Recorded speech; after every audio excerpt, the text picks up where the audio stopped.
Bem-vindo ao podcast Estrangeiros e Peregrinos. A mensagem de hoje será apresentada por Luiz Costa. Em todo o tempo ama o amigo, e na angústia se faz o irmão. Provérbios capítulo 17, versículo 17. Na mensagem do último domingo, pensamos nos bons ensinos de Salomão sobre o valor de uma boa amizade. E eu citei aqui dois exemplos bíblicos marcantes de amizades realmente valiosas. O primeiro deles, o apóstolo Paulo e o seu bom amigo Onesíforo, que foi leal, interessado em Paulo no momento de grande aflição para o apóstolo. E o outro exemplo foi de alguém da família do próprio Salomão, sua trisavó Ruth e Noemi. E hoje, na mensagem de hoje, pensando justamente na família de Salomão, vamos olhar talvez para o exemplo mais marcante de boa e valiosa amizade em todo o texto bíblico. O pai de Salomão, Davi, e o seu amigo, o príncipe Jonatas. Vamos relembrar alguns dos princípios que Salomão colocou, que já vimos no último domingo, mas que se mostram nessa amizade entre seu pai e Jonatas. Provérbios 18, 24. O homem que tem muitos amigos sai perdendo, mas há amigo mais chegado do que um irmão. Jonatas foi isso para Davi, em alguns momentos importantes de sua vida. E Provérbios 27, 9. Como o óleo e o perfume alegram o coração, assim o amigo encontra doçura no conselho cordial. Vamos então a alguns episódios marcantes da amizade entre Davi e Jonatas. Começando por 1 Samuel 18. Logo após o capítulo seguinte, aquela incrível vitória de Davi sobre o gigante Golias, nos é dito em 1 Samuel 18, 3 e 4, que Jonatas e Davi fizeram aliança, porque Jonatas o amava como a sua própria alma. Despojou-se Jonatas da capa que vestia e a deu a Davi, como também a armadura, inclusive a espada, o arco e o cinto. Nós vemos aqui um bom exemplo ao que nos parece de abnegação. Jonatas doando esses itens, provavelmente valiosos para ele, para o seu amigo Davi. Mas o que mais chama atenção nesse texto é o compromisso entre eles. Firmaram uma aliança. E essa amizade foi até além da vida do próprio Jonatas. No futuro, após a morte de Jonatas, Davi foi até o seu filho, Mefibosete, necessitado de ajuda, e foi disposto a suprir o jovem por amor ao seu pai. Um amigo leal, de fato.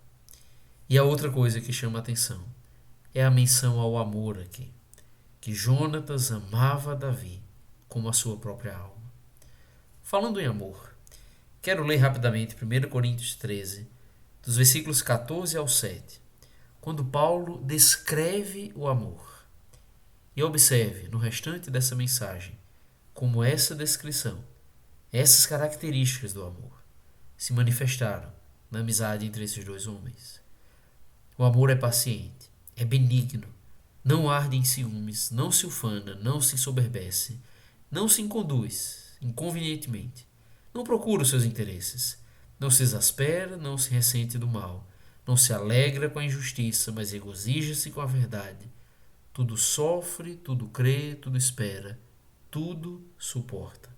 O fato é que depois de 1 Samuel 18, as coisas ficaram mais difíceis para Davi. E a sua amizade com Jonatas foi posta à prova. Ainda naquele capítulo, Davi é elogiado por algumas pessoas de modo superior a Saul. E isso começou a nutrir no coração de Saul ódio e inveja por Davi. Saul passou basicamente o restante do livro de 1 Samuel perseguindo ferozmente Davi com o interesse de matá-lo. Jonatas era filho de Saul. Perceba que dificuldade está entre os dois nisso tudo, nesse grande conflito. Por várias vezes, Jonatas intercedeu por Davi.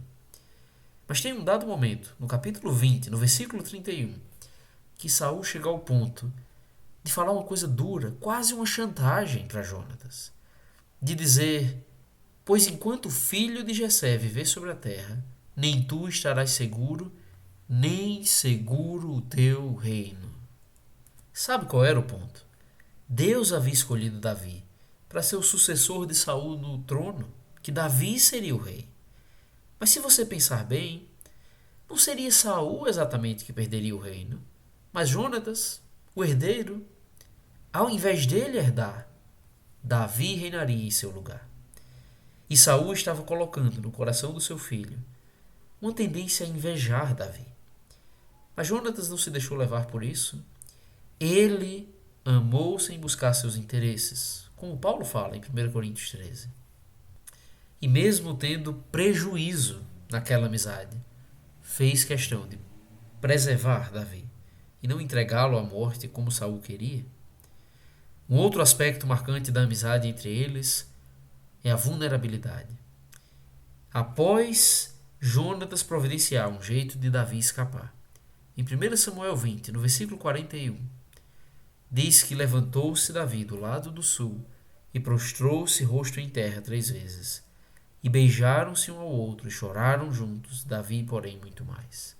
Davi abriu seu coração, mostrou-se vulnerável ao seu amigo Jonatas. Com quem nós podemos chorar assim? Eu li uma certa frase de alguém dizendo que um amigo é uma pessoa com quem você ousa ser você mesmo.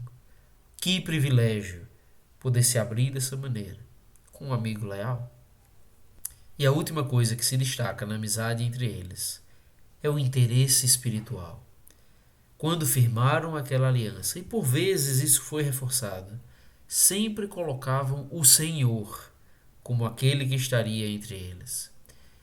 E em 1 Samuel 23, no versículo 16, quando Davi fugia num deserto, certamente solitário, angustiado, fugindo da perseguição de Saul, Jonatas foi até ele, e o texto nos diz que ele lhe fortaleceu a confiança em Deus. Ele até falou: não temas, porque a mão de Saul meu pai não te achará, porém tu reinarás sobre Israel. Jonatas confiava em Deus e queria que Davi continuasse confiando. As melhores amizades são aquelas que fortalecem a nossa confiança em Deus. Olhe para esse bom exemplo e valorize amizades espirituais que te apontam para o Senhor, para fazer a vontade de Deus, que são vulneráveis, amorosas, compromissadas e abnegadas, como o exemplo de Davi e Jonatas aqui. Valorize isso. Busque você ser esse bom amigo. Obrigado por nos acompanhar nessa jornada pelas Escrituras. Volte amanhã para ouvir mais uma mensagem do podcast Estrangeiros e Peregrinos.